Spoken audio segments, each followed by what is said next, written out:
जय श्री ओम नमः सिद्धेभ्यः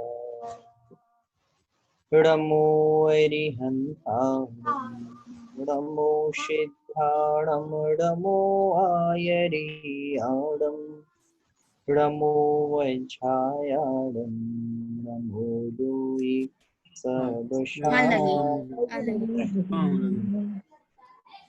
यस्य स्वयं स्वभावाप्ति प्रभावे कृष्णकर्मणः तस्मै संज्ञानरूपाय नमोस्तु परमात्मने। बोले निमित्तानंद सिद्ध परमेष्ठी भगवान की जय। आदिम तीर्थंकर श्री खजारट आदिनाथ भगवान की जय। 24 तीर्थंकर भगवान की जय। द्वादशांग जिनवाणी माता की जय। परम पूज्य आचार्य गुरु श्री 108 विद्यासागर जी महाराज की जय। परम पूज्य मुनिकुंज श्री 108 सुधा सागर जी महाराज की जय। जो अपन ने कल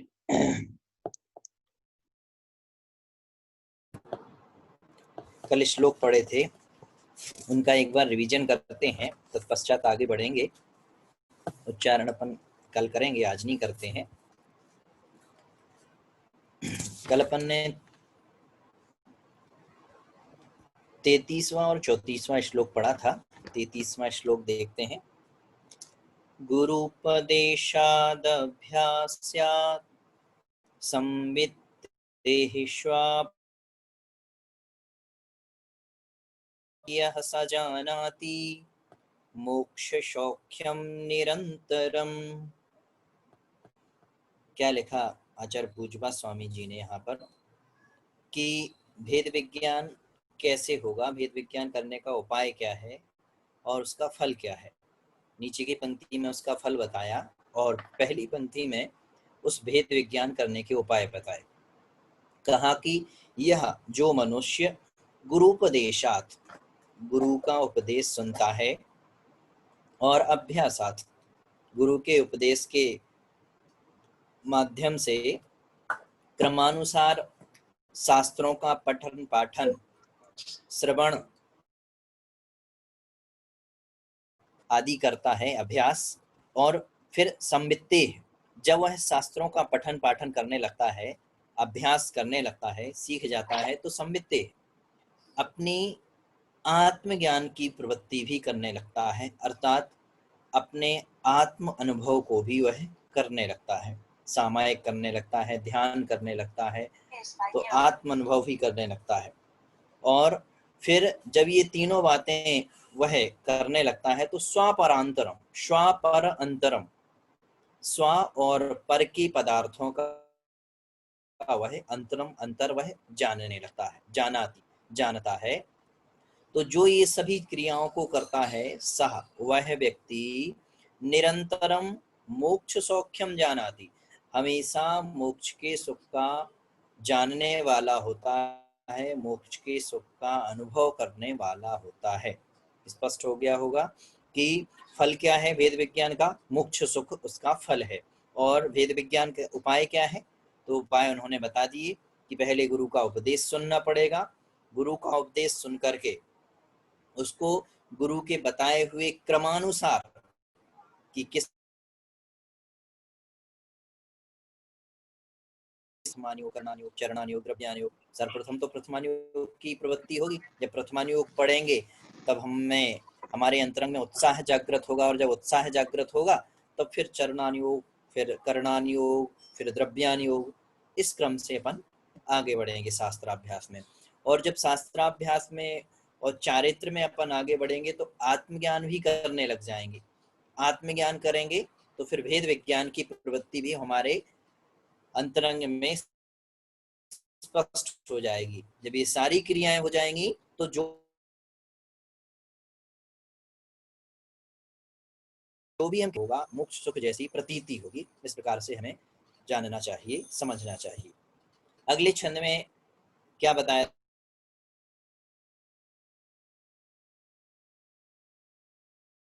अदभिलाषित्वात् दभीष्ट ज्ञापकत्वतः स्वयं हित प्रयोक्तृत्वा दात्मैव गुरुरात्मनः। क्या लिखा कि जब भेद विज्ञान करेंगे, जब हम स्व और पर के पदार्थों का अंतर जानेंगे, तो उस समय हमारा गुरु कौन होगा, कौन हमें सिखाने वाला होगा, किसके माध्यम से हम आगे बढ़ रहे होंगे। तो यहाँ पर बताया कि अपनी आत्मा ही गुरु है।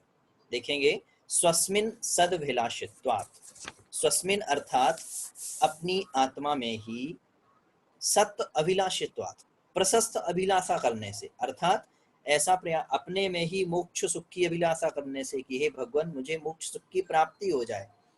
और अभीष्ट ज्ञापकत्वता, अभीष्ट मतलब जो हमें प्रिय है, ऐसी कौन सी वस्तु है, आत्मा। तो अपनी प्रिय आत्मा का ज्ञापकत्वता, जानने वाला होने से, और स्वयं हित प्रयोक्तृत्वात्, अपने हित में, स्वयं के हित में, प्रयोक्तृत्वात्, प्रयोग, आत्मा एव आत्मनः गुरु, आत्मा ही आत्मा का गुरु होता है।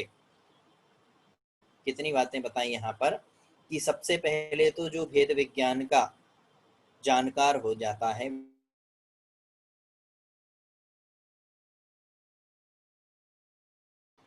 अपने आप में मोक्ष सुख की अभिलाषा करने वाला हो जाता है, और फिर अपनी प्रिय आत्मा को जानने वाला, आत्मा के माध्यम से हम जान करके, जिस आत्मा में भेद ज्ञान करके हम मोक्ष सुख प्राप्त कर सकते हैं, उसका वह जानकार हो जाता है। फिर वह अपने आप को ही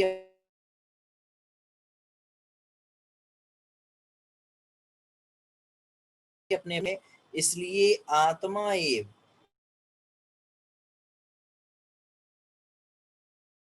तो यहाँ पर आत्मा ही आत्मनः गुरु, आत्मा का गुरु कहलाए। यानी कि जब हमें ही अपने आत्मा का कल्याण अपनी आत्मा के माध्यम से करना है, तो फिर स्वयं ही उद्यत होना पड़ेगा, कोई और तो उद्यत होगा नहीं। जैसे मान लो हमें यदि अपने घर के आंगन की और अपने घर के आसपास की सफाई करनी है, यदि वहां पर कचरा इकट्ठा हो जाए, तो फिर हमें क्या करना होगा, स्वयं ही लगना पड़ेगा, क्योंकि हमारे ही घर का आंगन है और हमारे ही घर के आसपास गंदगी फैली हुई है, कोई और तो करेगा ही नहीं। इसलिए हमारे अंतरंग रूपी जो आत्मा का आंगन है, उस आत्मा के आंगन में कर्म रूपी कालिमा इधर उधर से चिपक गई है, आकर के इकट्ठी हो गई है।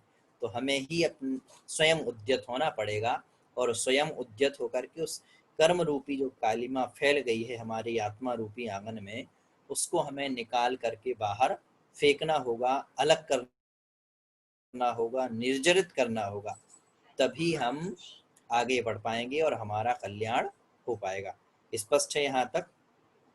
आज आपको समय देंगे, तो जो भी आपको प्रश्न हो नहीं समझ में आए, आप लास्ट में पूछ सकते हैं, नोट कर लें। आप डायरी पेन तो अपने पास रखें ही। यदि आपको कहीं लगता है, जैसे बहुत सारे लोग फ़ोन करते हैं, व्हाट्सअप करते हैं कि भैया जी उस समय याद रहता है लेकिन बाद में भूल जाते हैं, तो आप एक पेन कॉपी अपने पास रखें। यदि आपको कुछ नहीं समझ में आ रहा है तो आप उस पर नोट कर लें, और समय देंगे आपको 10 मिनट का आज। तो उस 10 मिनट में आप जो भी प्रश्न उपस्थित करेंगे और जो भी प्रश्न पूछेंगे, तो आपको निश्चित समाधान मिलेगा उसका। और यदि नहीं समझ में आया तो आप बाद में भी पूछ सकते हैं, ग्रुप के माध्यम से भी, ग्रुप में भी आप प्रश्न डाल सकते हैं, जिससे और लोगों को भी समाधान मिलेगा कि हाँ ये प्रश्न भी बन सकता है। या और पर्सनल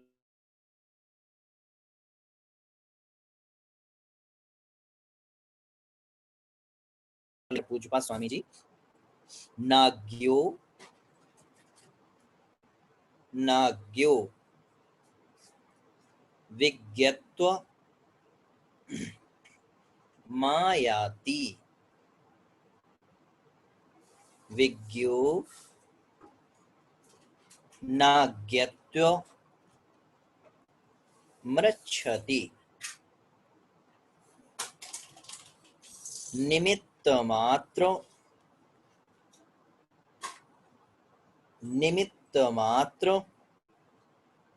मन्यस्तु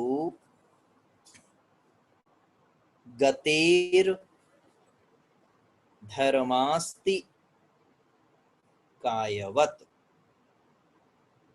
पुनः उच्चारण करेंगे, नाज्ञो विज्ञत्व मायाति विज्ञो नाज्ञत्व मृच्छति निमित्तमात्र मन्यस्तु गतेर धर्मास्ति कायवत। लयबद्ध तरीके से उच्चारण करेंगे, नाज्ञो विज्ञत्वमायाति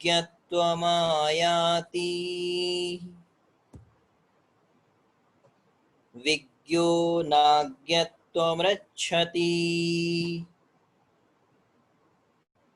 निमित्तमात्रमन्यस्तु गतेर्धर्मास्ति कायवत। पुनः उच्चारण करेंगे एक बार, नाज्ञो विज्ञत्वमायाति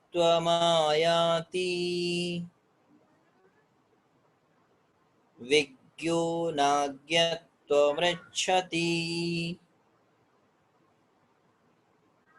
निमित्तमात्रमन्यस्तु गतेर्धर्मास्ति कायवत।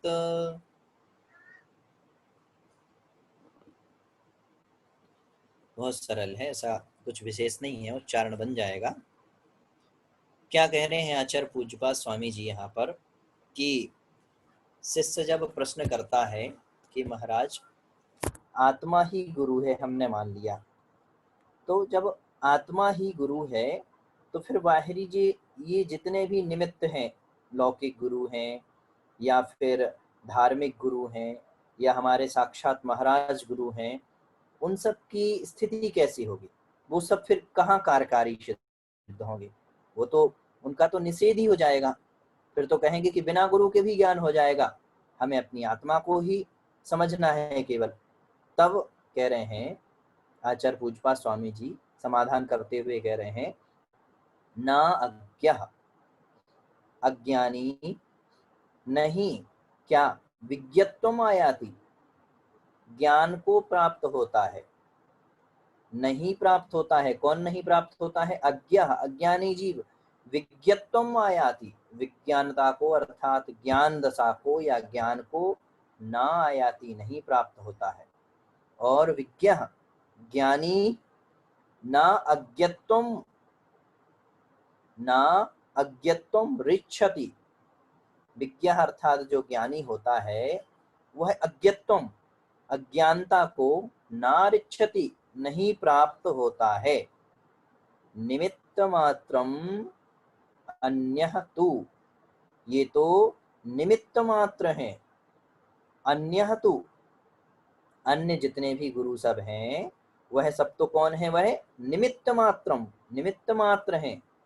गतेः धर्मास्ति कायवत, जिस प्रकार से धर्मास्ति काय अर्थात धर्म द्रव्य, गति चलने वाले के लिए सहायता करता है।